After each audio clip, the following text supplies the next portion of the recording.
என்னது? மாடியில ஒரு தொட்டியில அதுவும் காய் காய்க்கிற மரத்தையே வளர்க்க முடியுமா? நம்ப முடியலல்ல. நீங்க பார்க்குற இதெல்லாம் என்னோட டெரஸ் கார்டன்ல நாங்க வச்சிருக்க ட்ரீஸ் தாங்க. அதாவது ஃப்ரூட்ஸ் இருக்கிற அண்ட் வெஜிடபிள்ஸ் இருக்கிற ட்ரீஸ் தான் நாங்க வச்சிருக்கோம். இது பாசிபிளான்னு கேட்டானா, அஃப்கோர்ஸ் பாசிபிளுங்க. நீங்க வந்து அப்பார்ட்மெண்ட்லேயே இருந்தா கூட நீங்க வந்து ட்ரீஸு இந்த மாதிரி ஃப்ரூட் விளையிற பிளான்ட்ஸ்லாம் தாராளமா வளர்க்கலாம்.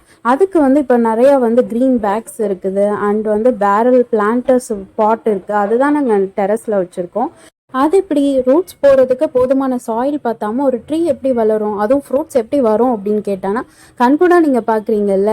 நாங்கள் ஏற்கனவே நிறைய கோவா கல்டிவேட் பண்ணியிருக்கோம், மேங்கோ கல்டிவேட் பண்ணியிருக்கோம், அண்டு ஜூஜூப் ஃப்ரூட் இருக்கும் தெரியுமா, அதாவது இழந்த பழம்வாங்கல்ல, அதுவும் கல்டிவேட் பண்ணியிருக்கோம். அண்ட் இப்போ நீங்கள் பார்க்குற சப்போட்டாவும் இருக்குது.